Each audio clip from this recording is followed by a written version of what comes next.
దేవుని పరిశుద్ధ నామానికి మహిమ కలుగును గాక. మన తండ్రి అయిన దేవుని నుండియో మన ప్రభువైన యేసుక్రీస్తు నుండియో కృపా సమాధానములు మనందరికీ కలుగును గాక. ఆమెన్. దేవుని ప్రియ పరిశుద్ధ సంగమా, ఈ సమయంలో మనమందరము తిరిగి మరొక విశ్రాంతి దినంలో దేవుణ్ణి ఆరాధించడానికి, దేవుణ్ణి మహిమపరచడానికి దేవుడు మనకిచ్చిన ఈ గొప్ప అవకాశాన్ని బట్టి, ఈ కృపను బట్టి దేవాది దేవునికి మనం వందనాలు, స్తుతి స్తోత్రము చెల్లించవలసి ఉంటున్నాం. ఈ సమయంలో దక్షిణ ఇండియా క్రైస్తవ సంఘం యొక్క పంచాంగాన్ని బట్టి మనము ఆరాధించవలసిన అంశము సాక్రమెంట్ ఆఫ్ బ్యాప్టిజం, బాప్తిసము అనే సంస్కారము గురించి మనం ఆరాధిస్తూ ఉంటాం. 4 పాఠ్య భాగాలు మనం చదువుకున్నాం, సిద్ధపడి మనం వచ్చాం.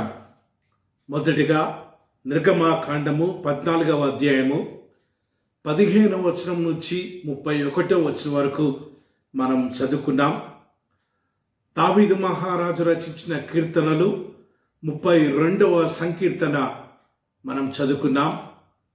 పత్రిక భాగంలో నుంచి అపోస్తుడైన పౌలు తన ప్రియమైన శిష్యుడు తీతుకు రాసిన పత్రిక 3వ అధ్యాయము 3వ వచనం నుంచి 8 వచనాల వరకు చదువుకున్నాం. సువార్త భాగంలో నుంచి యోహాను రాసిన సువార్త 3వ అధ్యాయము మొదటి 8 వచనాలు చదువుకొని సిద్ధపడి మనం వచ్చాం. వాక్యంలోకి వెళ్తూ ఉంటుండగా ప్రార్థనాపూర్వకంగా వాక్యాన్ని విందాం. దేవా, ఈ సమయంలో నీ వాక్యాన్ని వింటూ ఉంటుండగా బాప్తిసం అనే సంస్కారం గురించి నీ వాక్యం వింటూ ఉంటుండగా బాప్తిసంలో ఉంటున్న లోతైన మర్మాలు, గూఢార్థాలను నాకు తెలియపరచు తండ్రి అని ప్రార్థనాపూర్వకంగా మీరు వాక్యం విన్నట్లయితే దేవుడు తప్పకుండా మాట్లాడుతూ ఉంటాడు. ఆయన మాట్లాడే దేవుడు, ఆయన మెల్లనైన స్వరం చేత మనతో మాట్లాడే దేవుడు, మనల్ని దర్శించే దేవుడు. ప్రార్థనాపూర్వకంగా మనం వాక్యాన్ని విందాం, ధ్యానం చేసుకుందాం. బాప్తిసము అనే అంశము చాలా వివాదాలతో కూడిన అంశము, చాలా వాదము ప్రతివాదాలు కలిగిన అంశము. బాప్తిసము ద్వారా సంఘాలలో విభజన జరుగుతుంది. నా బాప్తిసమే కరెక్ట్ అని అంటూ ఉంటే, లేదు నేనిచ్చే బాప్తిసమే కరెక్ట్ అని ఎవరికి వారు బాప్తిసం పేరు మీద సంఘాలను విడగొట్టి దేవుని వాక్యంలో ఎదుగుతున్న బిడ్డల మనస్సులో అయోమయాన్ని సృష్టించి వాక్యాన్ని సరిగా అర్థం చేసుకోకుండా అక్కడికి వచ్చినం తీసుకొని వారికి అనుకూలంగా వాటిని మలుచుకొని వారి సంఘాలను, డినామినేషన్స్ని స్థాపిస్తూ ఉన్నారు. ఉదాహరణకు, యవనస్తుల బాప్తిస్మే కరెక్ట్ అంటే చిన్నపిల్లల బాప్తిస్మే కరెక్ట్, చిన్నపిల్లల బాప్తిసం తప్పు అనేవారు. చిలకరింపు బాప్తిసం తప్పు, ముంచుడు బాప్తిస్మే కరెక్ట్ అనేవారు. ఈ రీతిగా అనేకమైన విషయాలను మనం చూస్తుంటాం. తండ్రి, కుమార, పరిశుద్ధాత్మ నామం పేరిట కాదు, యేసయ్య పేరు మీదే బాప్తిసం తీసుకోవాలి, పరిశుద్ధాత్మ పేరు మీదే బాప్తిసం తీసుకోవాలి, యెహోవా నామంలోనే బాప్తిసం తీసుకోవాలి అని ఈ రీతిగా సంఘాలు విడిపోతూ ఉన్నాయి, సంఘాలను విభజిస్తూ ఉంటున్నారు. ఆ రీతిగా తండ్రి, కుమార, పరిశుద్ధాత్మ నామం పేరిట బాప్తిజం తీసుకున్న వాళ్ళ మనస్సులో అయోమయాన్ని క్రియేట్ చేసి వారికి 2వ బాప్తిజం ఇవ్వడం, 3వ బాప్తిజం ఇవ్వడం, ఇవన్నీ ప్రస్తుత కాలంలో మనం చూస్తూ ఉన్నాం. వీటన్నిటికీ ఆన్సర్స్ ఇవ్వలేను, కానీ సమయాన్ని దృష్టిలో పెట్టుకొని క్లుప్తంగానైనా ఈ యొక్క ఇష్యూస్ని టచ్ చేసి ఈ సమయంలో మనం చదువుకున్న పాఠ్య భాగాలలో నుంచి బాప్తీసం అనే సంస్కారం గురించి, ఆ భాగాలలో వాక్యం మనతో ఏం మాట్లాడుతుందో మనం ధ్యానం చేసుకోవడానికి ప్రయత్నం చేద్దాం. దేవుని ప్రియ పరిశుద్ధ సంగమ, మారు మనస్సుకి, రక్షణకి బాప్తీసాన్ని ముడిగడుతూ ఉంటున్నారు. రక్షణకి బాప్తీసానికి సంబంధం లేదు. రక్షణ ఉచితం. రక్షణ యేసుక్రీస్తు ప్రభు ద్వారా శిలువలో సంపూర్ణమైంది. యేసుక్రీస్తు ప్రభుల ద్వారా మనకు రక్షణ ఉచితంగా ఇవ్వడం జరిగింది. ఈ సత్యాన్ని తెలుసుకోకుండా మారు మనసు పొంది బాప్తీసం తీసుకోవాలి, పాప క్షమాపణ ఒప్పుకొని బాప్తీసం తీసుకోవాలి అని పట్టుబట్టే వాళ్ళు లేకపోలేదు. ఇంకొంతమంది చర్చిలో సభ్యత్వం కోసం బాప్తీసం తీసుకుంటూ ఉంటారు. మైనారిటీ స్కాలర్షిప్స్ కోసము బాప్తీసం తీసుకుంటూ ఉంటారు. వివాహం చర్చిలో జరిపించుకోవడానికి బాప్తీసం తీసుకుంటూ ఉంటారు. అవసరతల కోసం బాప్తీసం తీసుకునేవారు కొంతమంది అయితే, వారి వారి స్వార్థ ప్రయోజనం కోసము వారి వారి సంఘాన్ని స్థాపించుకోవడానికి తప్పుడు బోధ చేసి సంఘాలలో అలజడ రేపి బాప్తీసాలు ఇచ్చి వారి వారి సంఘాలలో చేర్చుకునేవారు కొంతమంది. ఈ సమయంలో అసలు బాప్తీసం అంటే ఏంటి? ఈ పదం ఎక్కడి నుంచి వచ్చిందో మనం చూద్దాం. బ్యాప్టిజం అనే ఇంగ్లీష్ పదము బ్యాప్టిజో అనే గ్రీక్ పదంలో నుంచి రావడం జరిగింది.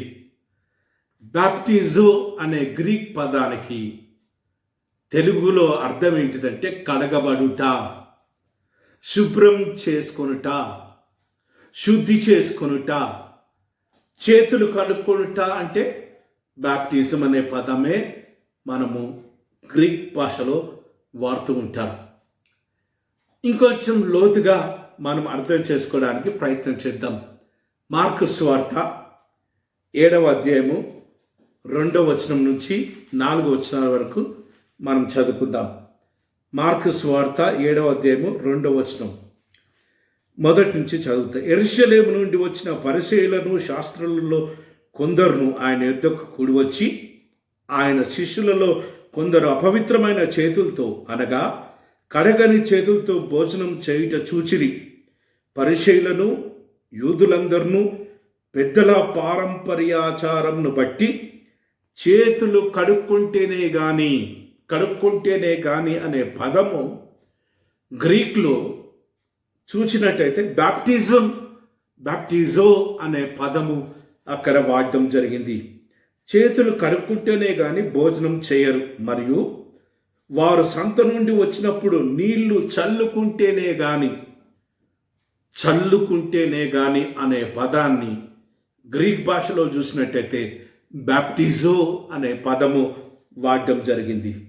చల్లుకుంటేనే గాని భోజనం చేయరు. ఇదియోగాక గిన్నెలను, కుండలను, ఇత్తడి పాత్రలను నీళ్లలో కడుగుట మొదలగు. కడుగుట అనే పదాన్ని గ్రీక్ బైబిల్లో చూసినట్టయితే బ్యాప్టిజో అనే పదం వాడడం జరిగింది. దేవుని ప్రియ పరిశుద్ధ సంగమా, బ్యాప్టిజో అంటే కడగబడుట, కడుక్కొనుట, శుభ్రం చేసుకొనుట, శుద్ధి చేసుకుంట మాత్రమే అర్థాన్ని ఇస్తుంది. ఆ బాప్తిజం అనే సంస్కారానికి అనేకమైన వాటిని మనం యాడ్ చేస్తూ ఉన్నాం. బైబిల్ ఇవ్వని వాటిని మానవులు కొంతమంది తప్పు బోధలు, లేక తెలిసి తెలియక, లేక సరిగా అవగాహన చేసుకోకుండా బాప్తిసానికి, పాపక్షమాపణకి, బాప్తిసానికి, రక్షణకు అనేకమైన వాటిని జత చేస్తూ ఉంటున్నారు. రక్షణ కార్యము ఉచితము. రక్షణ కార్యము శిలువలో యేసయ్య సంపూర్ణం చేశాడు. కేవలం యేసయ్య కృపను బట్టి మాత్రమే మనమందరము రక్షించబడుతున్నాం. రక్షణ కార్యానికి బాప్తిసానికి సంబంధం లేదు. బాప్తిసం అనేది కేవలం బాహ్యమైన ప్రక్రియ మాత్రమే. క్రైస్తవురాలిగా ముద్రించబట్టానికి సాదృశ్యమైంది బాప్తిసము. పాత నిబంధన గ్రంథంలో చూచినట్టయితే యూదుల్లో పుట్టిన ప్రతి వాడికి 8వ దినంలోనే సున్నతి చేసేవారు. సున్నతికి బాప్తిసానికి చాలా దగ్గరి సంబంధం. ఆచార ప్రకారము వారిని సమాజ మందిరంలోకి తీసుకొచ్చి సున్నతి చేసేవారు. మనం కూడా ఆచార ప్రకారము క్రైస్తవుడిగా ముద్రించబట్టానికి, క్రైస్తవులము అని చెప్పుకోవడానికి మనము బాప్తిసం ద్వారా మన యొక్క విశ్వాసాన్ని మనము క్రైస్తవులమని సమాజంలో వెల్లడి చేస్తూ ఉన్నాం. అంతేకాని బాప్తిసానికి రక్షణకు, బాప్తిసానికి మారు మనసుకు, బాప్తిసానికి పాపక్షమాపణకు సంబంధం ఏమీ లేదు. దేవుని ప్రియ పరిశుద్ధ సంగమా, రెండోదిగా చూసినట్టయితే చిలకరింపు బాప్తిసం కరెక్టా, ముంచుడు బాప్తిసం కరెక్టా అనే వాదోపవాదాలు జరుగుతూ ఉన్నాయి. మత్తయి సువార్త 3వ అధ్యాయము 11వ వచనం జాగ్రత్తగా రెఫరెన్స్ రాసుకొని మీరు చూడండి. మత్తయి సువార్త 3వ అధ్యాయము 11వ వచనం, మార్కు సువార్త 1వ అధ్యాయం 8వ వచనం, యోహాను సువార్త 1వ అధ్యాయము 31వ వచనం, 33వ వచనంలో మనం చూసినట్టయితే నీళ్లతో బాప్తిసము అనే పదాన్ని మనం చూస్తాం. అక్కడ పైన నెంబర్ 1 అని రాసి కింద ఫుట్ నోట్స్ ఇవ్వడం జరిగింది, నీళ్లలో అని. అంటే దీన్ని బట్టి మనం అర్థం చేసుకునేది ఏంటంటే బాప్తిసము నీళ్లతో ఇవ్వచ్చు, నీళ్లలో ఇవ్వచ్చు. నీళ్లతో ఇచ్చినా కరెక్టే, నీళ్లలో ఇచ్చినా కరెక్టే. బైబిల్లోనే మనం అది చూస్తూ ఉంటున్నాం. బైబిల్ని కాదని, బైబిల్లో లేదని, చిలకరింపు తప్పని, ముంచుడు బాప్తిసమే కరెక్ట్ అని అనేక రకాలుగా తప్పు బోధ చేసేవారు గ్రహించవలసిన మాట ఏంటిదంటే బైబిల్లోనే నీళ్లతో కానీ నీళ్లలో కానీ బాప్తిసం ఇవ్వచ్చు అనే మాటను మనం చూస్తూ ఉన్నాం. మూడవది చిన్నపిల్లలకి బాప్తిసం ఇవ్వకూడదు అనే మాట మనం వింటూ ఉన్నాం. పెద్దవారైనాక మారు మనసు పొంది బాప్తిసం తీసుకోవాలా అని చెప్తూ ఉంటారు. అంటే వారు పెద్దవారు కావాలి, అప్పటి వరకు పాపాలు చేస్తూ ఉండాలి, ఆ తర్వాత పాపాలు ఒప్పుకోవాలి, ఆ తర్వాత మారు మనసు తీసుకోవాలి అని అర్థం. కానీ చిన్నప్పుడే మనం ఎందుకు బాప్తిసం ఇస్తున్నామంటే దానికి బైబిల్లో నుంచి మనకు చాలా సంబంధం ఉంది. చిన్నపిల్లల్ని దేవుని దగ్గరికి తీసుకొచ్చి దేవునిలో పెంచడానికి, దేవునిలో పెంచబట్టడానికి ఆ బిడ్డలు దేవుని బిడ్డలని ముద్రించడానికి మనము చిన్నపిల్లలప్పుడే బాప్తిసం ఇస్తూ ఉంటాం. చిన్నపిల్లలప్పుడు బాప్తిసం ఇవ్వడానికి బైబిల్లో ఎవిడెన్సెస్ ఏంటి అని చాలామంది మాట్లాడుతూ ఉంటారు. దానికంటే ముందు ఎఫెసీలకు రాసిన పత్రిక 2వ అధ్యాయము 8వ వచనంలో అపోస్తుడైన పౌలు ఏం చెప్తూ ఉన్నాడంటే దేవుని కృపను బట్టే మీరు రక్షించబడ్డారు, దేవుని కృపను బట్టే రక్షించబడ్డారు. అపోస్తుల కార్యములు 16వ అధ్యాయము 31వ వచనంలో మనం చూసినట్లయితే నీవును నీ ఇంటి వారును విశ్వసించినట్లయితే మీరు రక్షించబడతారు. రక్షణ కార్యము దేవుని కృపను బట్టి, రక్షణ కార్యము విశ్వాసాన్ని బట్టి జరుగుతుంది అని తెలుసుకున్నాం. మూడవది ఏంటిదంటే అపోస్తుల కార్యములు 2వ అధ్యాయము 21వ వచనం, రోమీలకు రాసిన పత్రిక 10వ అధ్యాయము 13వ వచనంలో ఏముందంటే ప్రార్థన ద్వారా రక్షించబడతారు. దేవుని కృప, విశ్వాసము, ప్రార్థన, ఈ మూడు కావాలి రక్షించబడాలి అంటే. రక్షణలో ఒక కుటుంబం లేక ఒక బిడ్డ ఎదగాలి అంటే విశ్వాసం కావాలి, ప్రార్థన కావాలి, దేవుని కృప కావాలి.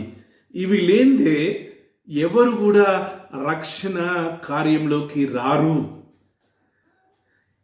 ఈ మాటలు జ్ఞాపకం చేసుకుంటూ మత్తయి సువార్త 18వ అధ్యాయము 6వ వచనంలో మనం చూసినట్లయితే పై భాగంలో నుంచి యేసుక్రీస్తు ప్రభు పరలోక రాజ్యం గురించి శిష్యులకు చెప్తూ, పరలోక రాజ్యం చిన్న బిడ్డల వంటి మనస్సు కలిగిన వారిది అని చెప్తూ చిన్న బిడ్డల్ని ఎత్తుకొని యేసుక్రీస్తు ప్రభు చెప్తున్నాను, నా యందు విశ్వాసముంచు ఈ చిన్నవారిలో.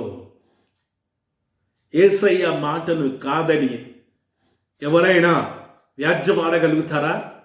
చిన్న బిడ్డలకి విశ్వాసం ఉంది. దేవుని బిడ్డగా ముద్రించాలి అంటే విశ్వాసం కావాలి. విశ్వాసం ఉన్న ప్రతి బిడ్డను మనం దేవుని బిడ్డగా ముద్రించవచ్చు. విశ్వాసం ఉన్న ప్రతి బిడ్డకు మనం బాప్తిసం ఇవ్వచ్చు. చిన్న బిడ్డలకు విశ్వాసం ఉందని స్వయాన యేసుక్రీస్తు ప్రభు చెప్తూ ఉంటున్నారు. అపోస్తుల కార్యములు 12వ అధ్యాయంలో చూసినట్లయితే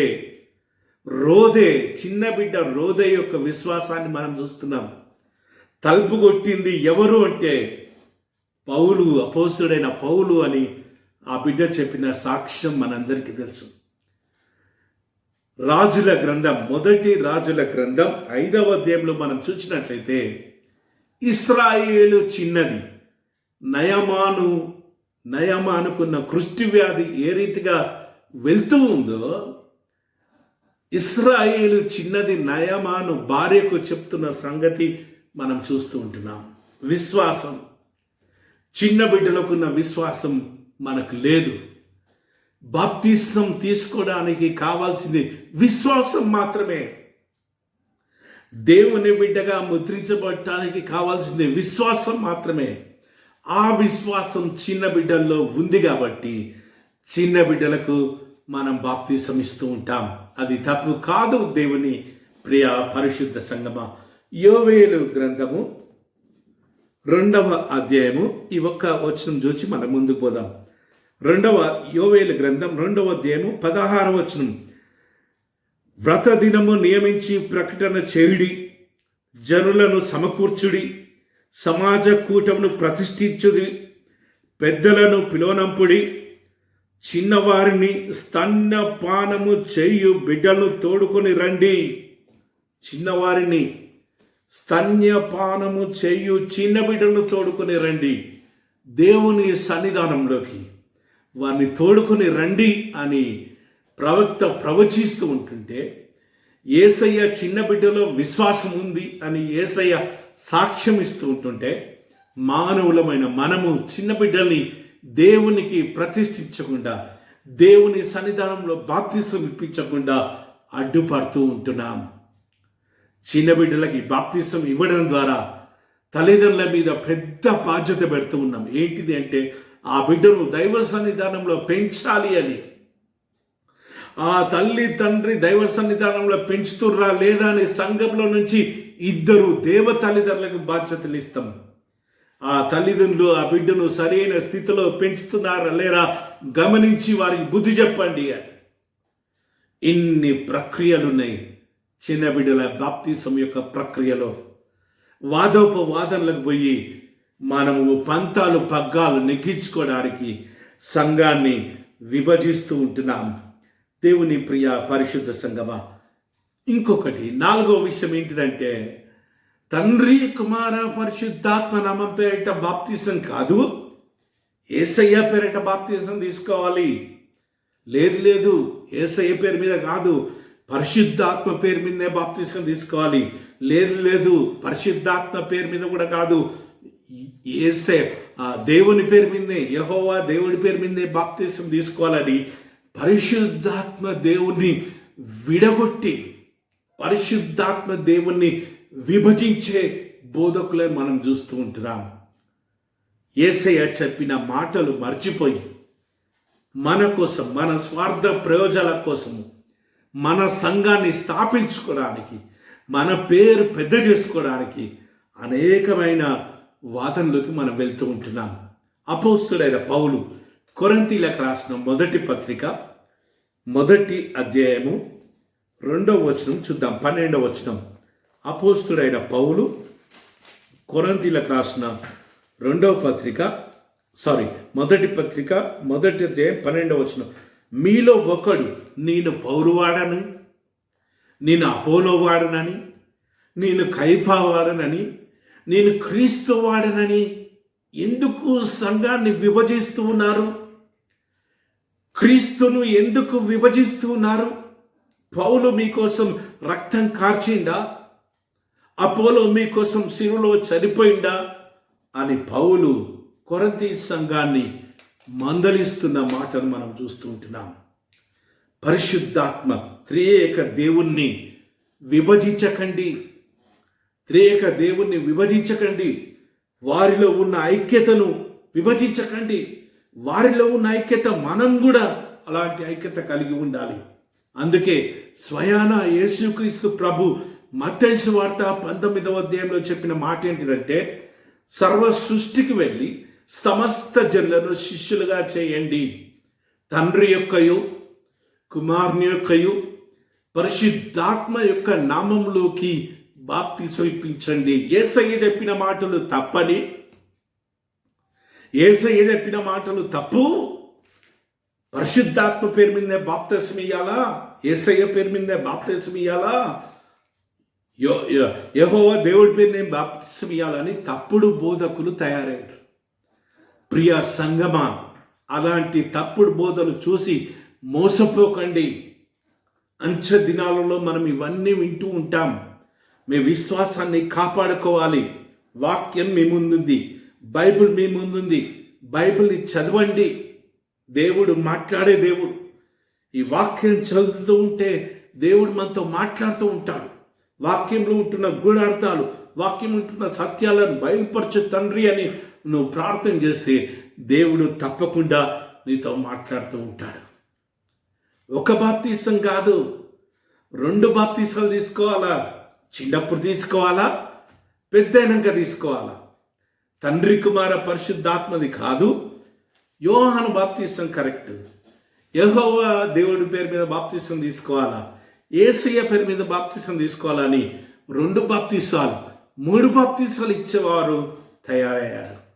దేవుని ప్రియ పరిశుద్ధ సంగమా, ఎఫెసీలకు రాసిన పత్రిక, అపోస్తుడైన పౌలు ఎఫెసీలకు రాసిన పత్రిక 4వ అధ్యాయము 4వ వచనంలో దేవుడు మనతో మాట్లాడుతూ ఉంటున్నాడు. ఏమనంటే, ఒకే శరీరము, ఒకే ఆత్మ, ఒకే నిరీక్షణ ఏ రీతిగా ఉందో అదే రీతిగా ఒకే ప్రభువు, ఒకే విశ్వాసము, ఒకే బాప్తిసం అని అపోస్తుడైన పౌలు ఎఫెసీ సంఘానికి జ్ఞాపకం చేస్తుంటున్నాడు. కాబట్టి బాప్తిసము నాది కరెక్టా నీది కరెక్టా అనే వివాదంలోకి వెళ్లకుండా, మీ తల్లిదండ్రులు మీకు ఇచ్చిన బాప్తిసం కరెక్టే, చిన్నప్పుడు మీకు ఇచ్చిన బాప్తిసం కరెక్టే, చిలకరింపు బాప్తిసం కరెక్టే, ముంచుడు బాప్తిసం కూడా కరెక్టే.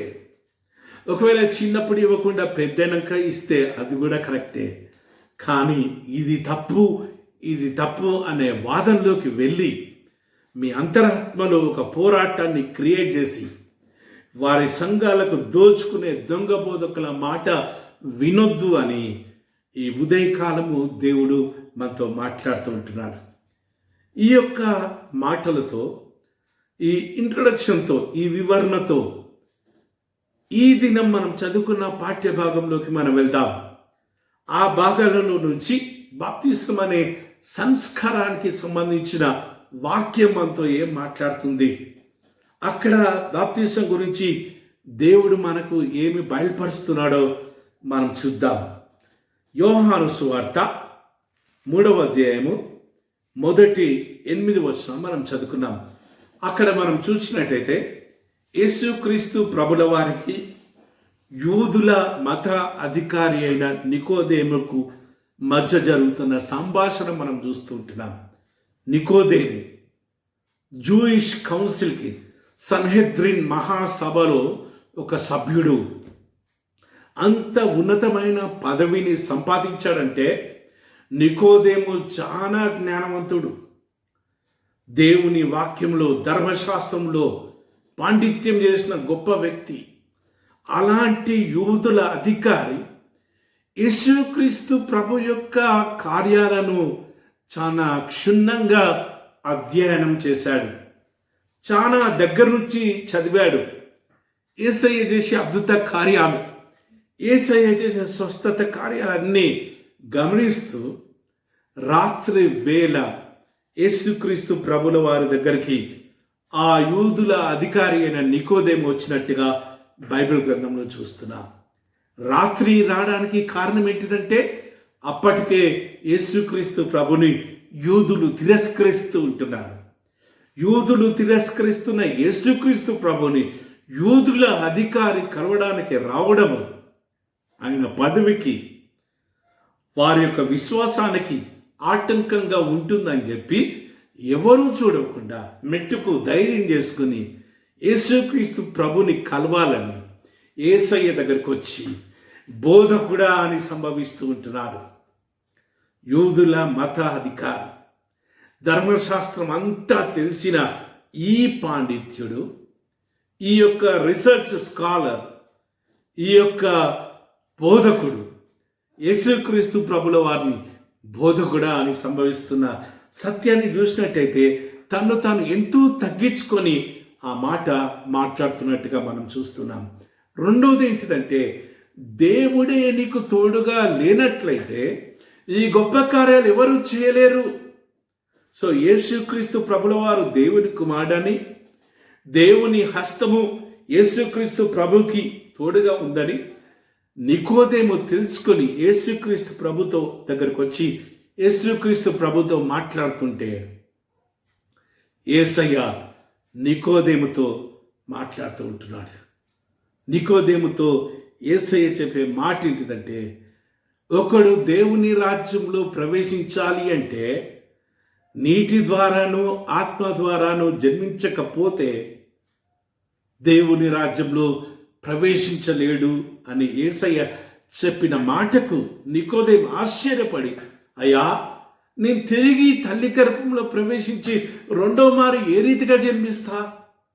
యేసయ్య చెప్పిన మాటల యొక్క మర్మాలను నికోదేము అర్థం చేసుకోలేదు. అందుకే యేసయ్య తిరిగి వివరణిస్తూ ఉంటున్నాడు. నీటి మూలంగా జన్మించడం అంటే అది మన యొక్క బర్త్డే, మనం జన్మించిన మన యొక్క ఫిజికల్ బర్త్, తల్లి గర్భంలో నుంచి మనము జన్మించింది, అది మొదటి జన్మ. యేసుక్రీస్తు ప్రభు చెప్తుంటున్నాడు, నీటి మూలంగా జన్మించడం అంటే తల్లి గర్భంలో నుంచి జన్మించడం. నీటి మూలంగాను ఆత్మ మూలంగా జన్మించితే తప్ప, అంటే దేవుని ఆత్మ ద్వారా కడగబడాలి, దేవుని ఆత్మ ద్వారా రూపాంతరపరచబడాలి, దేవుని ఆత్మ కార్యము జరిగితేనే తప్ప, ఆత్మలో నూతన జీవితాన్ని అనుభవిస్తే తప్ప దేవుని రాజ్యంలో ప్రవేశించలేరు అని యేసుక్రీస్తు ప్రభుల వారు నికోదేముకి జ్ఞాపకం చేస్తూ ఉంటున్నాడు. ఇక్కడ ఒక గ్రీక్ పదము వాడడం జరిగింది. ఆ పదం ఏంటిదంటే అనోథేన్. అనోథేన్ అనే పదానికి 3 అర్థాలు ఉన్నాయి. పైనుంచి కానీ, తిరిగి కానీ, నూతన జన్మ కానీ. పైనుంచి జన్మించడం కానీ, తిరిగి జన్మించడం కానీ, నూతన జన్మ కానీ. ఇక్కడ తెలుగు బైబిల్లో మనం ఏం చూస్తున్నామంటే ఆత్మలో జన్మించడం. ఒకడు నీటి మూలంగా మరియు ఆత్మ మూలంగా జన్మించితేనే కానీ, అంటే తిరిగి జన్మించాలి, ఆత్మలో జన్మించాలి, ఆత్మ కలిగి జీవించాలి, దేవుని ఆత్మను సంపాదించుకొని జీవించాలి. దేవుని ఆత్మ ఎవరిలో నివసిస్తుందంటే పాపానికి దూరంగా జీవించే వారికి, వాక్యానుసారంగా జీవించే వారికి, వాక్య ప్రకారము బ్రతికే వారి మధ్యలో పరిశుద్ధాత్మ దేవుడు నివాసం ఉంటాడు. యేసయ్య చెప్పే మాట ఏంటిదంటే, ఒకడు ఆత్మలో తిరిగి జన్మించకపోతే వాడు పరలోక రాజ్యంలో ప్రవేశింపలేడు. వాడి యొక్క బాహ్య శుద్ధి కాదు.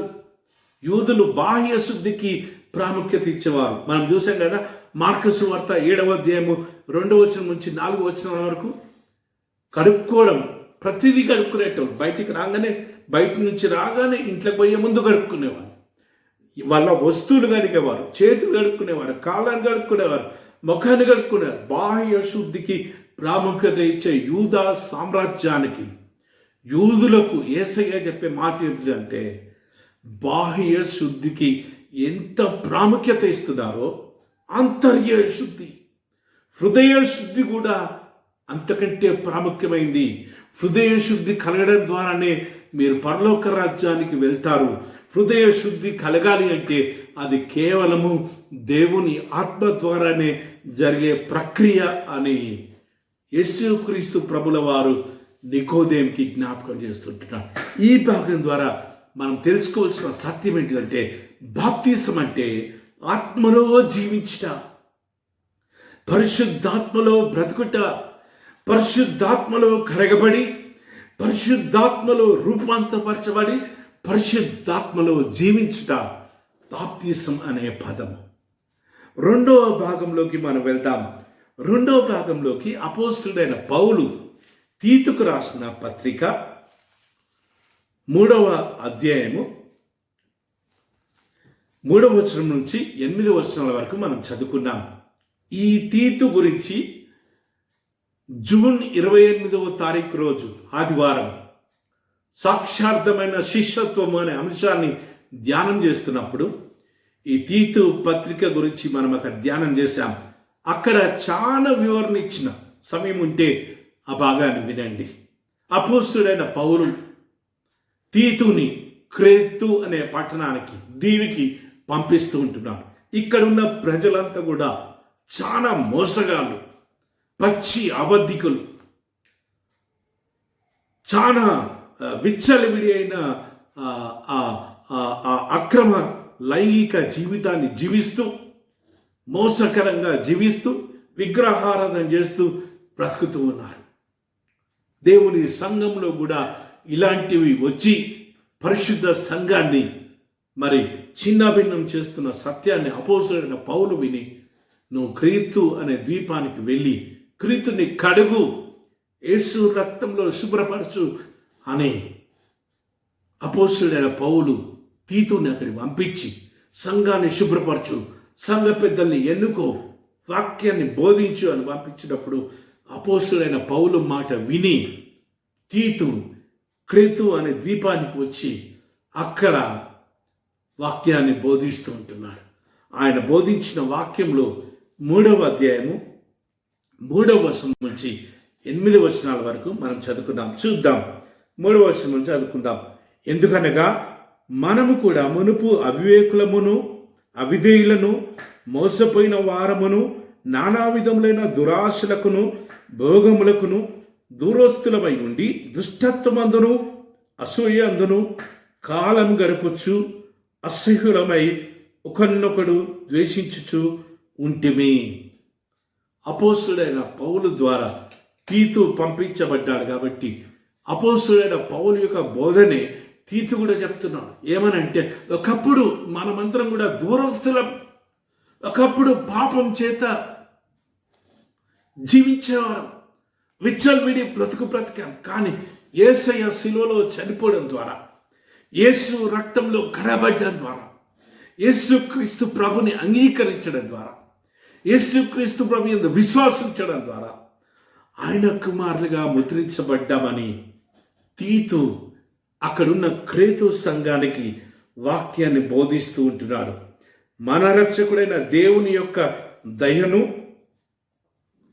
దయయు మానవుల ఎడల ఆయనకున్న ప్రేమయు ప్రత్యక్షమైనప్పుడు మనము నీతి అనుసరించి చేసిన క్రియల మూలంగా కాక తన కనికరం చొప్పునే పునర్జన్మ సంబంధమైన స్నానము ద్వారాను పరిశుద్ధాత్మ మనకు నూతన స్వభావం కలగజేయట ద్వారాను మనలను రక్షించను.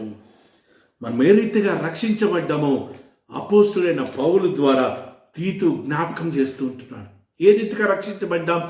దేవుని దయ వల్ల, దేవుని ప్రేమ వల్ల, దేవుని కనికరం వల్ల రక్షించబడ్డామని చెప్తూ ఉంటున్నాడు. బాప్తిసం ద్వారా అని చెప్పట్లేదు తీతు. బాప్తిసానికి రక్షణ కాలానికి సంబంధం లేదు దేవుని బిడ్డ అని మాటి మాటికి చెప్తున్నారు.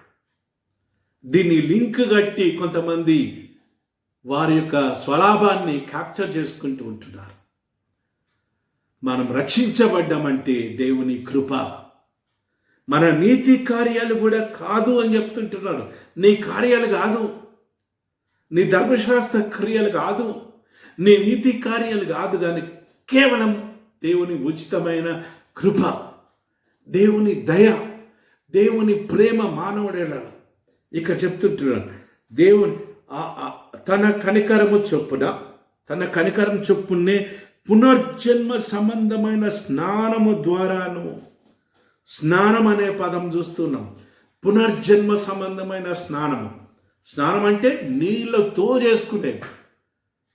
కోర్స్ నీళ్ళలో కూడా కొంతమంది ఈత కొట్టి స్నానం చేసుకుంటాం. మనం ఏ రీతిగానైనా అర్థం చేసుకోవచ్చు. చిలకరింపు అర్థం చేసుకోవచ్చు, ఇక్కడ ఇమ్మర్షన్ అర్థం చేసుకోవచ్చు, స్ప్రింక్లింగ్ అర్థం చేసుకోవచ్చు, చిలకరింపు అర్థం చేసుకోవచ్చు, ముంచుడు అర్థం చేసుకోవచ్చు. కానీ ఫలాందే కరెక్ట్ అనే వాదన తప్పు దేవుని బిడ్డ. ఇక్కడ ఏ రకంగా బాప్తిసం తీసుకున్నామనేది ఇంపార్టెంట్ కాదు, ఏ మీన్స్ ఇంపార్టెంట్ కాదు, చిలకరింప ముంచుడా అనేది ఇంపార్టెంట్ కాదు. ఎవరి నామములో, త్రియేక దేవుని నామం పేట మనం బాప్తిసం తీసుకున్నామా లేదా, అది చాలా ప్రాముఖ్యమైంది. ఇక్కడ అపోస్తుడైన పౌలు చెప్తుంటాడు, తన కనికరం చొప్పునే పునర్జన్మ సంబంధమైన స్నానము ద్వారాను పరిశుద్ధాత్మ మనకు నూతన స్వభావం కలుగజేయటం ద్వారాను మనల్ని రక్షించను. మనల్ని మనం కడుక్కోవడం ద్వారా, స్నానం అంటే కడుక్కోవడం, పునర్జన్మ సంబంధమైన స్నానం అంటే అక్కడ నికోదేముకి చెప్పిన మాట ఇక్కడ తీతు క్రీస్తు సంఘానికి చెప్తుంటున్నాడు. ఆత్మలో జన్మించాలి. ఆత్మలో పునర్జన్మ స్నానం అంటే తిరిగి జన్మించాలి. మన పాత జీవితాన్ని కడుక్కోవాలి, పాత స్వభావాన్ని విడిచిపెట్టాలి, నూతన స్వభావాన్ని, నూతన లక్షణాలను, మంచి గుణగణాలను ఆస్వాదించాలి అని తీతు క్రీస్తు సంఘానికి జ్ఞాపకం చేస్తున్నట్టుగా మనం చూస్తూ ఉంటున్నాం. దేవుని ప్రియ పరిశుద్ధ సంఘం, మనం ఒకప్పుడు పాపులమే, కానీ మనం రక్షించబడ్డాం. మనము దేవుని కృప చేత రక్షించబడ్డాం, ఆయన కనికరము చేత రక్షించబడ్డాం, ఆయన దయ చేత రక్షించబడ్డాం, ఆయన యొక్క కృపను బట్టి రక్షించబడ్డామని తీతు అక్కడున్న సంఘానికి చెప్తూ ఏమంటుందంటే, దేవుడు పరిశుద్ధాత్మ ద్వారా యేసుక్రీస్తు ప్రభు యొక్క కృపను అనుగ్రహించడాన్ని బట్టి త్రిత్వాన్ని అక్కడ చూస్తున్నాం. మళ్ళా మనం God provided Holy Spirit through Jesus Christ. మళ్ళా చూద్దాం, తన కనికరం చొప్పునే పునర్జన్మ సంబంధమైన స్నానం ద్వారాను పరిశుద్ధాత్మ మనల్ని నూతన స్వభావం కలగజేయటం ద్వారానే మనల్ని రక్షించను. మనం ఆయన కృప వల్లనే నీతివంతులమని తీర్చబడి నిత్య జీవం గూర్చిన నిరీక్షణను బట్టి దానికి వారసులమగుటకు ఆ పరిశుద్ధాత్మను మన రక్షకుడైన యేసుక్రీస్తు ద్వారా ఆయన మన మీద సమృద్ధిగా కుమ్మరించను. దేవుడు యేసుక్రీస్తు ద్వారా పరిశుద్ధాత్మను మన మీద కుమ్మరించబడ్డాన్ని బట్టి, యేసయ్య కృపను బట్టి మనం రక్షించబడ్డామని అక్కడ త్రిత్వాన్ని చూస్తున్నాం, అక్కడ బాప్తిసాన్ని చూస్తున్నాం. దేవుని ప్రియ పరిశుద్ధ సంగమా, ఈ భాగంలో మనం తెలుసుకోవాల్సిన సత్యం ఏంటిదంటే, బాప్తిసం అంటే దేవుని కృపను బట్టే, దేవుని కనికరాన్ని బట్టే మనము పొందుకున్నాం, రక్షించబడ్డాం. దేవుని కృపను ఆస్వాదించడం, దేవుని కృపలో జీవించడం బాప్తిసం అంటే. ఆ మాటనే ఇక్కడ తీతు చెప్తున్నాడు. దేవుని కృపలో జీవించండి, పాపంలో పడిపోకండి. పాపం నుంచి బయటకు వచ్చిన క్రీస్తు సంగమా, తిరిగి పాపంలో పడిపోకండి, దేవుని కృపలో జీవించండి అని తీతు ఆ సంఘానికి వాక్యాన్ని బోధిస్తుంటున్నాను. బాప్తీసం అంటే దేవుని కృపలో ఎదగడం, దేవుని కృపలో జీవించడం. అది ఈ భాగంలో మనం చూస్తూ ఉంటున్నాం. దేవుని ప్రియ పరిశుద్ధ సంగమా, ఈ భాగంలో మనము పునర్జన్మను మనం చూస్తూ ఉంటున్నాం. నూతన జన్మని మనం చూస్తున్నాం, నూతన శరీరాన్ని చూస్తున్నాం, నూతన జీవాన్ని చూస్తున్నాం, నూతన స్థితిని చూస్తున్నాం, నూతన అధికారాన్ని చూస్తున్నాం, నూతన నిరీక్షణ మనం చూస్తున్నాం. దేవుని కృపను బట్టి తన వారసులమయ్యామని తీతు జ్ఞాపకం చేస్తుంటున్నాం. తన వారసులమయ్యాం కాబట్టి మనకు ఒక నిరీక్షణ ఉంది, పరలోకానికి మనం వెళ్తామని.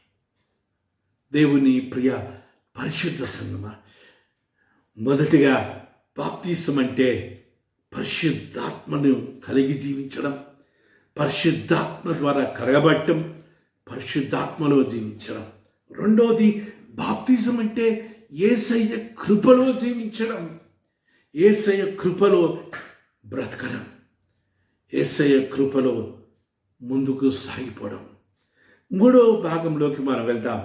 మూడో భాగము మనతో ఏం మాట్లాడుతుందంటే నిర్గమాకాండము 14వ అధ్యాయము 15వ వచనం నుంచి 31వ వచనం వరకు చదువుకున్నాం. ఈ భాగం మనం చాలాసార్లు చదువుకున్నాం. ఎందుకంటే ఇశ్రాయేలీయులను దేవుడు ఎర్ర సముద్రాన్ని దాటించిన భాగం. సండే స్కూల్ దినాల నుంచి ఈ భాగాన్ని మనం అనేక సార్లు చదువుకున్నాం, నాటికలు వేసాం, కంఠత వాక్యం నేర్చుకున్నాం, డ్రామాలు వేసాం కదా, ఎన్నో విషయాలు నేర్చుకున్నాం మనం. ఈ భాగం తిరిగి ఈ సమయంలో మనం చూస్తున్నాం. ఈ భాగం ద్వారా మనం నేర్చుకునేది ఏంటిదంటే, బాప్తిసం అంటే మరణం యొక్క అనుభవంలో నుంచి పునరుత్థాన అనుభవాన్ని పొందుకోవడం. మరణం యొక్క అనుభవంలో నుంచి పునరుత్థాన అనుభవాన్ని పొందుకోవడం.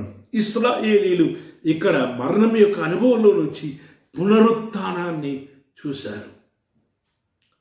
ఫరో సైన్యం ఇశ్రాయేలీయులను తరుముతుంటే ఇశ్రాయేలీలందరూ మోషేతో వాగ్వివాదానికి దిగారు. మోషేతో సనుగుతూ ఉన్నారు, మోషేతో గొడవ పడుతూ ఉంటున్నారు. ఐగుప్తు దేశంలో స్థలం లేదని మేము ఈ అరణ్యంలో చనిపోవాలా? ఈ అరణ్యంలో చనిపోతే మాకు సమాధులు కట్టేవారు ఎవరు? మేము ఎందుకు ఇక్కడ చనిపోవాలా? మేము అక్కడనే ఉంటాం, దాస్య జీవితమే మాకు మంచిగా ఉందని నీతో అన్నాం కదా అని మోషేతో అంటుంటే, మోషే వారితో మాట్లాడే మాట మనం రికార్డ్ చేసుకోవాలి. మన హృదయంలో ఎల్లకాలం దాన్ని దాపెట్టుకొని ఉండాలా. విశ్వాసాన్ని బలపరిచే మాట ఏంటిది అంటే చూడండి, 13వ వచనం చదువుతున్నా. అందుకు మోషే, భయపడకుడి, యెహోవా మీకు నేడు కలగజేయు రక్షణ మీరు ఊరకనే చూడండి, ఊరక నిల్చుండి చూడండి. నేడు మీరు చూచిన ఐగుప్తులను ఇక మీదట మరి ఎన్నడూ చూడరు. వాళ్ళు తరుముతూ ఉంటే ఎర్ర సముద్రం వచ్చింది. మోషే ప్రార్థన చేస్తున్నాడు. దేవుడు అంటున్నాడు, మోషే ప్రార్థన చేస్తున్నావు, సాగిపో, నీ చెయ్యి చాచి ఎర్ర సముద్రాన్ని పాయలుగా చీల్చు. మోషే చెయ్యి చాచి ఎర్ర సముద్రాన్ని పాయలుగా చీల్చినప్పుడు దేవుడు గాలిని, విస్తారమైన గాలిని పుట్టించి ఎర్ర సముద్రాన్ని పాయలుగా చేసి ఆ నీళ్లను ఆరిన నీళ్ళగా చేసి ఇశ్రాయేలీలు ఆరిన నీళ్ళ మీద నడిచేటట్టు దేవుడు చేసిన గొప్ప కార్యము, అద్భుత కార్యము మనందరికీ తెలుసు.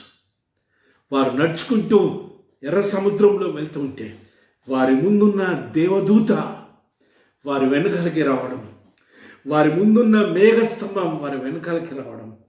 అది మేఘం కాబట్టి వీళ్ళకు వెలుగు, ఐగుప్తు సైన్యానికి చీకటి. 600 రథాలతో బలమైన సైన్యంతో ఫరో రాజు సైన్యం ఇశ్రాయేలీల తరుముతుంటే ఆ చీకటి కమ్మింది కాబట్టి వారు ఇంకా ప్రయాణం చేయలేకపోయారు. వీరు రాత్రంతా వెలుగుంది కాబట్టి వీరు ప్రయాణం చేస్తూనే ఉన్నారు.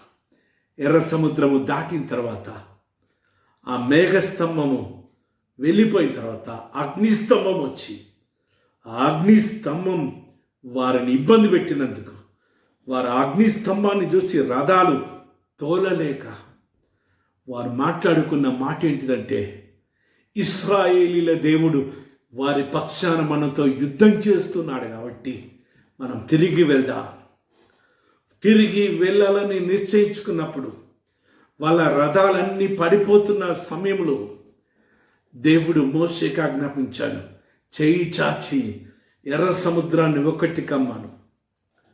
ప్రొద్దుగుంకిన వేళ బలమైన అధిక బలము చేత ఎర్ర సముద్రము ఒకటైనప్పుడు నట్టనడి సముద్రములో 600 రథాలు, ఐగుప్తు దేశం యొక్క సైన్యం అంతా ఒక్కరు కూడా మిగలకుండా చనిపోయినట్టుగా బైబిల్ గ్రంథంలో మనం చూస్తున్నాం, చరిత్రలో చూస్తూ ఉంటున్నాం. దేవుని ప్రియ పరిశుద్ధ సంగమ, ఇశ్రాయేలీలు ఎర్ర సముద్రాన్ని దాటడాన్ని బట్టి ఆ భయభీతుల స్థితిలో నుంచి వారు మరణానుభవాన్ని పొంది ఆ మరణపు అంచులో నుంచి దేవుడు వారికి పునరుత్థానాన్ని, నూతన జీవాన్ని, నూతన బ్రతుకును వారికి ప్రసాదించినట్టుగా, పాలు తేనెలు ప్రవహించే దిశగా దేవుడు వారిని నడిపించినట్టుగా మన బైబిల్ గ్రంథంలో చూస్తూ ఉంటున్నాం. దేవుని ప్రియ పరిశుద్ధ సంగమ, అపోస్తుడైన పౌలు కొరింథీయులకు రాసిన మొదటి పత్రిక 10వ అధ్యాయము 2వ వచనంలో పౌలు ఏం రాస్తున్నాడంటే, మోషేను బట్టి మేఘములోను సముద్రంలోను వారు బాప్తిసం పొందిరి. బాప్తిజం యొక్క అనుభవాన్ని ఇశ్రాయేలీలు ఎర్ర సముద్రంలో వారు పొందినట్టుగా మనం చూస్తూ ఉంటున్నాం. అంటే we are seeing different meanings of baptisms. బాప్తిసానికి అనేకమైన ఎక్స్ప్లెనేషన్స్ మనం చూస్తూ ఉంటున్నాం. బాప్తిజం అంటే అనేకమైన అనుభవాలను మనం చూస్తూ ఉంటున్నాం. ఒక్కొక్కరిది ఒక్కొక్క అనుభవాన్ని మనం చూస్తూ ఉంటున్నాం. అక్కడ నికోదేముతో దేవుడు చెప్పిన మాట వేరే. నికోదేముకి జరగవలసిన అనుభవం ఏంటిదంటే పరిశుద్ధాత్మ అనుభవం. పరిశుద్ధాత్మ ద్వారా రూపాంతరపరచబడే అనుభవాన్ని ఇక్కడ తీతు ద్వారా క్రీస్తు సంఘానికి ఏంటిదంటే దేవుని కృపలో ఎదుగు. బాప్తిజం అంటే దేవుని కృపలో జీవించడం.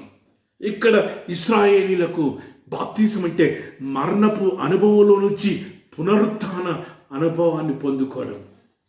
దేవుని ప్రియ పరిశుద్ధ సంగమ, బాప్తిజము చాలా చాలా బ్రాడర్ సబ్జెక్ట్, చాలా చాలా విశాలమైన సబ్జెక్ట్ ఇది. చాలా చాలా అనేకమైన గూఢార్థాలు, అనేకమైన సత్యాలు ఉన్న సబ్జెక్ట్ ఇది.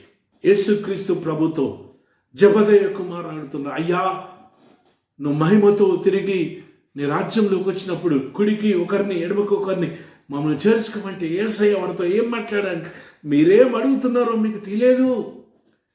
నేను త్రాగే గిన్నెలోనిది త్రాగుటైనను నేను పొందుచున్న బాప్తిసము. Jesus is speaking about his ongoing baptism experience. పొందుచున్న బాప్తిసము, ప్రజెంట్ కంటిన్యూస్ బాప్టిజాన్ని అక్కడ చూస్తున్నాం. లూకా సువార్త 12వ అధ్యాయము 50వ వచనంలో మనం చూస్తుంటాం. అక్కడ యేసయ్య ఏం చెప్తుందంటే, నేను ఇంకొక బాప్తిజం పొందవలసినది, వన్ మోర్ బాప్టిజం. యేసుక్రీస్తు ప్రభు చెప్తున్నాడు, ఇంకొక బాప్తిజాన్ని నేను పొందవలసి ఉన్నది. దేవుని ప్రియ పరిశుద్ధ సంగమా, బాప్తిజం అంటే నిత్య పోరాటం, నిత్యము శుభ్రపరచుకోవడం, నిత్యము తేటగా ఉంచుకోవడం, వాక్యంలో కడుక్కోవడం, పరిశుద్ధాత్మలో కడుక్కోవడం, దేవుని కృపలో జీవించడం. ప్రతి నిత్యము బాప్తిజం యొక్క అనుభవంలోకి మనం జీవించాలి. ఏదో ఒకరోజు పాపాలు ఒప్పుకొని తీసుకునేది కాదు, యేసయ్య నామంలో తీసుకునేది కాదు, యెహోవా దేవుని నామంలో తీసుకునేది కాదు. చిలకరింపు కరెక్ట్, ముంచుడు కరెక్ట్ అని వాదోపవాదంతో కూడింది కాదు, అంతకు మించింది పరిశుద్ధాత్మలో ఎదిగేది, దేవుని కృపలో ఎదిగేది. యేసుక్రీస్తు ప్రభు యొక్క శ్రమలు, మరణ శ్రమలలో పునరుత్థాన అనుభవం కలగడంలో జీవించే అనుభవం కలిగి ఉండాలని ఈ సమయంలో దేవుడు మనతో మాట్లాడుతున్నాడు. చివరిగా దావీదు మహారాజు రచించిన కీర్తనలు 32వ సంకీర్తన మనం చదువుకున్నాం. దేవుని ప్రియ పరిశుద్ధ సంగమా, 51వ సంకీర్తనకు 32వ సంకీర్తనకు చాలా దగ్గరి పోలిక ఉంది. దావీదు మహారాజు బెత్షెబాతో పాపం చేసిన తర్వాత దావీదు మహారాజు ఆ పాపంలో ప్రాయశ్చిత్తం పొందడానికి పశ్చాత్తాపడుతూ రాసిన కీర్తన 51వ సంకీర్తన. పశ్చాత్తాపం పొందిన తర్వాత రాసిన కీర్తన 32వ కీర్తన. దావీదు మహారాజు జ్ఞాపకం చేస్తుంటున్నాడు. ఈ భాగంలో మనం నేర్చుకునే విషయం ఏంటిదంటే, baptism is a continuous act of cleansing our heart. ప్రతి నిత్యం ప్రతి క్షణం మన హృదయాన్ని కడుక్కునే ప్రక్రియ. అలాంటి అనుభవం కలిగి ఉండాలని దావీదు మహారాజు రాస్తుంటున్నాడు. చదువుకుందాం. తన అతిక్రమములకు పరిహారము నొందినవాడు, తన పాపమునకు ప్రాయశ్చిత్తము నొందినవాడు ధన్యుడు. యెహోవా చేత నిర్దోషి అని ఎంచబడినవాడు, ఆత్మలో కపటం లేనివాడు ధన్యుడు. ఇక్కడ ఎవరు ధన్యుడు? అపోస్తుడైన దావీదు మహారాజు జ్ఞాపకం చేస్తుంటున్నాడు. తన అతిక్రమములకు పరిహారము నొందినవాడు. అతిక్రమానికి పాపానికి మధ్య తేడా ఉంది. పాపం అంటే తెలిసి తెలియక చేసేది పాపం. అతిక్రమం అంటే తెలిసి. అతిక్రమం అంటే క్రమాన్ని అధిగమించడం, క్రమము దాటి క్రమము తప్పిపోవడం, వాక్యాన్ని తప్పిపోవడం, వాక్యం తెలిసి కూడా ఏమైతుందిలే అని చేయడం. దావీదు మహారాజు రాస్తుంటాడు, తన అతిక్రమమునకు పరిహారము నొందినవాడు. తన అతిక్రమము దావీదు మహారాజుకు అన్నీ తెలుసు, వాక్యం అంతా తెలుసు, దేవుని కృప తెలుసు. దేవుని దీవెనలను, దేవుని కృపను విస్తారంగా పొందిన బిడ్డ పాపం చేశాడు కాబట్టి తన అతిక్రమానికి పరిహారము నొందాలి. పరిహారము నొందాడు కాబట్టి ఆయన రాస్తూ ఉంటుంది, తన అతిక్రమానికి పరిహారము నొందినవాడు, తన పాపమునకు ప్రాయశ్చిత్తము నొందినవాడు ధన్యుడు. ఎవరు ధన్యుడు అంటే, ఈ కాలంలో ధన్యుడు అంటే డబ్బున్నవారు, ఆస్తున్నవారు, అంతస్తున్నవారు, బ్యాంకు బ్యాలెన్స్ ఉన్నవారు, వాళ్ళు ధన్యుడు అని మనం మాట్లాడుతుంటాం. ఎకరాల భూమి ఉన్నవాళ్ళు, వాళ్ళను ఓరగొట్టి వీళ్ళను ఓరగొట్టి అక్రమంగా ఆస్తి సంపాదించుకొని ఇది దేవుడు నన్ను ఆశీర్వదించాడని చెప్పుకుంటూ ఉంటారు. అది కాదమ్మా. ఎవరు ధన్యులు అంటే, ఎవరు ఆశీర్వదించబడిన వారంటే అతిక్రమానికి పరిహారం నొందినవాడు, పాపానికి ప్రాయశ్చిత్తం నొందినవాడు ధన్యుడు. ఎందుకు ధన్యుడు అంటే, పాపం ప్రాయశ్చిత్తం కాకపోతే, అతిక్రమం పరిహరించబడకపోతే పరలోక రాజ్యానికి మనం చేరం. పాపులను దేవుడు పరలోక రాజ్యానికి చేర్చుకోడు. కాబట్టి దావీదు మహారాజు రాసే మాట ఏంటిదంటే, నీ జీవితాన్ని కడుక్కో, నీ జీవితాన్ని యేసు రక్తంలో శుభ్రం చేసుకో. ప్రతి నిత్యము ప్రతి క్షణము నీ జీవితాన్ని గమనించుకో. పాపము నుంచి దూరంగా పారిపో, పాపంలో పడిపోకుండా జాగ్రత్త పడు అని దావీదు మహారాజు రాస్తూ ఉంటున్నాడు. 2వ వచనం చూసిన, యెహోవా చేత నిర్దోషి అని ఎంచబడిన వాడు, ఆత్మలో కపటం లేనివాడు ధన్యుడు. నీ చేతిలో నిర్దోషిగా ఉండాలి, యథార్థంగా జీవించాలి, యథార్థంగా బ్రతకాలి. మనది కాని దాన్ని మనం ఆశపడవద్దు, మనం కాని దానికోసం మనం ప్రాకులాడొద్దు, ఇతరులకు రావాల్సింది మనం దోచుకోవద్దు, ఇతరులకు రావాల్సింది మనం సంపాదించుకోవద్దు. ఇలాంటి ఎథికల్ మోరల్ వాల్యూస్ కలిగి జీవించాలి అని దావీదు జ్ఞాపకం చేస్తుంటే, యెహోవా చేత నిర్దోషి అని ఎంచబడినవాడు, ఆత్మలో కపటం లేనివాడు. కపటమైన ప్రేమ చూపిస్తూ ఉంటారు. లోపలంతా విషం పెట్టుకొని పైకి నవ్వుకుంటూ మాట్లాడుతూ ఉంటారు. వీడిని ఎప్పుడు అనగదొక్కాలా అని ఆలోచన చేస్తూ పైకి మంచిగా మాట్లాడుతూ ఉంటారు. దేవుని ప్రియ పరిశుద్ధ సంగమా, అలాంటి నటన జీవితము జీవించొద్దు అని ఈ యొక్క సమయంలో దావీదు మహారాజు ద్వారా దేవుడు మనతో మాట్లాడుతూ ఉంటున్నాడు. అలాంటి బ్రతుకు మనం బ్రతకొద్దు. దేవుడు ధన్యుడు అని భావించే జీవితాన్ని, దేవుడు ధన్యుడు అని దీవించే జీవితాన్ని జీవించాలి అని దావీదు ఈ యొక్క సమయంలో మనతో మాట్లాడుతున్నాడు. అలాంటి జీవితం జీవిస్తేనే మనము పరలోకానికి వెళ్ళగలుగుతాం. అలాంటి జీవితం, అలాంటి ధన్యకరమైన బ్రతుకుతేనే మనము దేవుని బిడ్డలుగా దేవుని కృప ప్రతినిత్యం ప్రతిక్షణం ఆస్వాదిస్తూ ఉంటాం. జక్కయ్య ఎప్పుడు ధన్యుడు అయ్యాడంటే మారిపోయిన తర్వాత, తన యొక్క అతిక్రమాన్ని, తన పాపాన్ని ఒప్పుకున్న తర్వాత, తాను దోచుకున్నది పంచిచ్చిన తర్వాత జక్కయ్య జీవితం ధన్యమైంది. నీ జీవితం, మన జీవితాలు ధన్యం కావాలి అంటే మనం దోచుకున్నదంతా పంచి ఇచ్చేయాలి. అవి మన పిల్లలకి ఇస్తే ఆశీర్వాదం కాదు.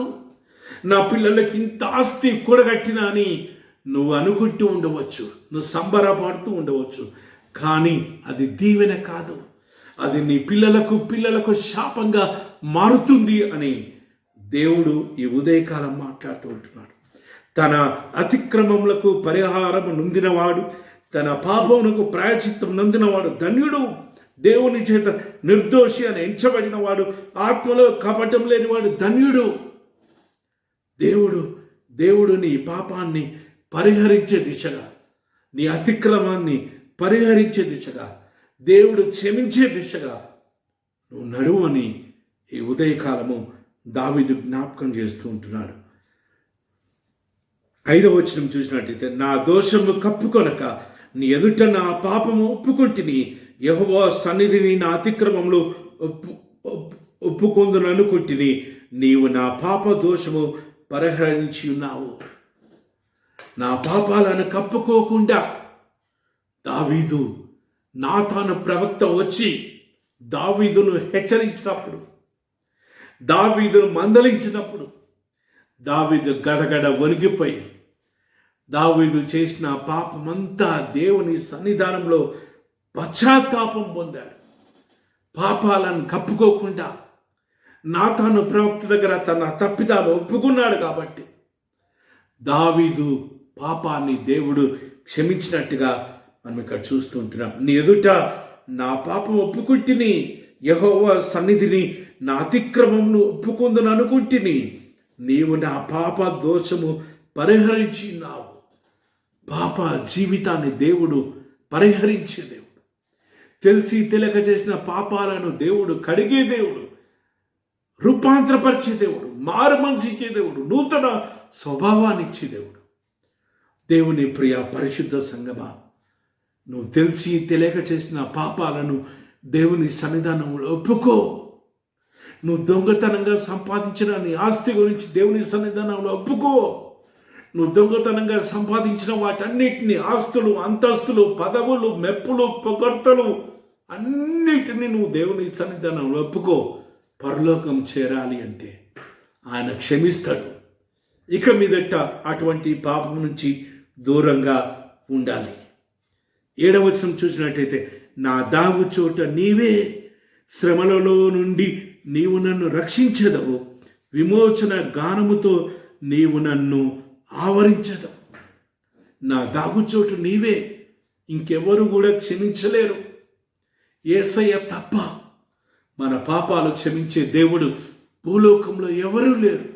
దేవుని ప్రియ పరిశుద్ధ సంగమా, ఈ సమయంలో దేవుడు పిలుస్తూ ఉంటున్నాడు దావీదు ద్వారా, దేవుని యొద్దకు రా, దేవుని దాగుచోటుకు రా, దేవుని దగ్గర ప్రలాపించు, దేవుని దగ్గర కన్నీరు కారు. నీ శ్రమలలో నిన్ను ఆదుకునే దేవుడు, నిన్ను రక్షించే దేవుడు, నిన్ను విమోచించే దేవుడు అని దావీదు జ్ఞాపకం చేస్తుంటున్నాడు. 8వ వచనం, నీకు ఉపదేశం చేసేదను, నీవు నడవలసిన మార్గం నీకు బోధించేదను, నీ మీద దృష్టి ఉంచి నీకు ఆలోచన చెప్పేదను, నీకు బోధించేదను, ఉపదేశం చేసేదను, నువ్వు నడవలసిన మార్గము నీకు నేర్పించేదను, నీ మీద దృష్టి ఉంచి నీకు ఆలోచన చెప్పేదను.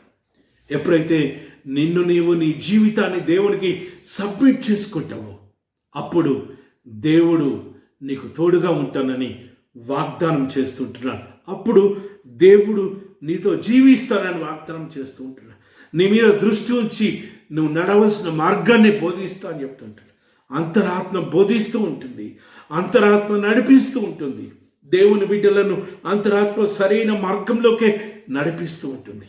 దేవుని బిడ్డలను అంతరాత్మ పాప మార్గంలో నడిపించదు.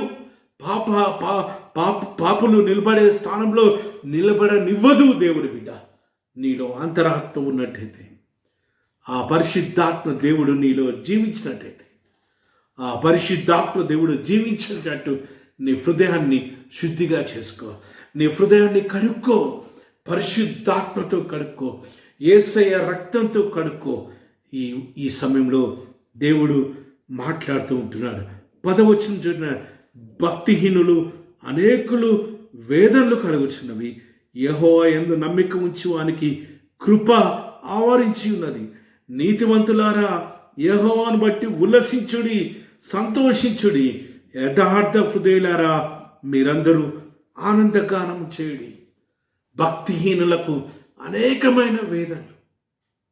దేవుని మీద భయము భక్తి లేని వారికి ఏ ఆధారం లేదు కాబట్టి సాతానుడు వారిని పట్టి పీడిస్తూ ఉంటాడు, వారిని పట్టి అనేకమైన ఇబ్బందుల పాలు చేస్తూ ఉంటాడు. కానీ దేవుణ్ణి అనుసరించేవారు, దేవుని మీద నమ్మకం ఉంచిన వారిని దేవుడి కృప ఆవరించి ఉందంట. దేవుని కృప ఆవరిస్తుంది. బాప్తిసం అంటే దేవుని కృపలో జీవించడం, దేవుని కృపను ఆస్వాదించడం, దేవుని కృపలో బ్రతకడం. దేవుని ప్రియ పరిశుద్ధ సంగమా, నువ్వు ఎప్పుడైతే నూతన జీవితానికి అలవాటు పడతావో, నువ్వెప్పుడైతే నూతన స్వభావానికి అలవాటు పడతావో, నువ్వెప్పుడైతే మారు మనసు కలిగి జీవిస్తావో, ఎప్పుడైతే అంతరాత్మకు పరిశుద్ధాత్మ గద్దెంపునకు లోబడి నీ జీవితాన్ని క్రమశిక్షణ చేసుకుంటావో, ఎప్పుడైతే నీతివంతునిగా జీవిస్తావో, ఎప్పుడైతే యథార్థవంతునిగా జీవిస్తావో అప్పుడు దేవుడు నీకు తోడుగా ఉంటాడంట. దావీదు మాట్లాడుతూ ఉంటున్నాడు, నీతిమంతులారా యెహోవాను బట్టి సంతోషించండి, ఉల్లసించండి. యథార్థవంతులారా మీరందరూ ఆనందగానము చేయండి. నీతిమంతులతో, దేవుడి మాటకు భయపడి నీతిని అనుసరించే వారులారా, దేవుని వాక్యానికి భయపడి యథార్థంగా జీవించే వారులారా, భూలోకంలో కష్టాలు, ఇరుకులు, ఇబ్బందులు, ఆకలి, కన్నీరు, ఆర్థిక ఇబ్బందులు ఎదురైనా కానీ నీతిని తప్పకుండా యథార్థ జీవితం జీవించకుండా యథార్థంగా జీవిస్తూ నువ్వు బ్రతుకుతున్నట్టయితే ఈ సమయంలో దావీదు ద్వారా దేవుడు మాట్లాడుతుంటున్నాడు. దేవుడు నిన్ను దీవించాలని ఆశపడుతున్నాడు. దేవుని కృప నీ మీద ఆవరించాలని ఆశపడుతున్నాడు. దేవుడు తన పరిశుద్ధాత్మ శక్తితో నిన్ను నింపాలని ఆశపడుతున్నాడు. బాప్తిసం అంటే దేవుని పరిశుద్ధాత్మ అనుభవంలో జీవించడం. బాప్తిసం అంటే దేవుని కృపను కలిగి జీవించడం. బాప్తిసం అంటే మరణపు అనుభవంలో నుంచి పునరుత్థానం అనుభవంలోకి ఎదగడం. దేవుని ప్రియ పరిశుద్ధ సంగమ, బాప్తిసం అంటే నిత్యము కడుక్కోవడం, నిత్యము శుభ్రం చేసుకోవడం, నిత్యము హృదయాన్ని పరిశుద్ధంగా ఉంచుకోవడం. అటువంటి గొప్ప కృప తండ్రి అయిన దేవుడు మనందరికీ ప్రత్యేకంగా మీ అందరికీ దయచేయను గాక. ఆమెన్. తలలోంచి ప్రార్థన చేద్దాం. ప్రేమ నమ్మకం గల మా యేసయ్య, మా పరలోక ప్రజ, నీ వాక్యం ద్వారా మాతో మాట్లాడినందుకు స్తోత్రం. బాప్తిసంలో ఉంటున్న అనేకమైన సత్యాలను మాకు బయలుపరిచినందుకు స్తోత్రం యేసయ్య. గొప్ప దేవుడా, దావీదు జ్ఞాపకం చేస్తూ ఉంటున్నాడు. తన అతిక్రమములను పరిహరించువాడు ధన్యుడు, తన పాపాలకు ప్రాయశ్చిత్తం కలిగేవాడు ధన్యుడు, యెహోవా చేత క్షమించబడేవాడు ధన్యుడు అని. యేసయ్యా, మా పాపాలను క్షమించండి. అలాంటి ధన్యకరమైన జీవితం మాకు దయచేయండి. మా దాగుచోటు నీవే ఉండేసయ్యా. నీ కృపలో మమ్మల్ని ఆవరించు, నీ కృపలో మమ్మల్ని నడిపించు, నీ ఆత్మచేత మమ్మల్ని నింపి పాపానికి దూరంగా పారిపోయి భూలోకంలో నీతిమంతులుగా, యథార్థవంతులుగా, నిర్దోషులుగా జీవించడానికి నీ కృప మాకు సమృద్ధిగా దయచేయమని, మా ద్వారా నీ నీతి రాజ్య స్థాపన నాయన ప్రారంభించడానికి, ఈ నీతి రాజ్య స్థాపనలోకి అనేక మంది బిడ్డలను నడిపించే సాధనాలుగా మనం వాడుకోమని నాయన, ఈ యొక్క వెలుగులోకి అనేక మంది బిడ్డలను నడిపించే సాధనాలుగా మనం వాడుకోమని ఘనత, మహిమ, ప్రభావాలు మీకే చెల్లిస్తూ యేసు పరిశుద్ధ నామమున ప్రార్థన చేస్తున్నాము తండ్రి. ఆమెన్. మన తండ్రి అయిన దేవుని ప్రేమ, మన ప్రభువైన యేసుక్రీస్తు యొక్క కృప, పరిశుద్ధాత్మ దేవుని యొక్క నడిపింపు, కాపుదల, సంరక్షణ, పోషణ మనందరికీ ఇప్పుడు ఎల్లప్పుడు సదాకాలము తోడై ఉండును గాక. ఆమెన్.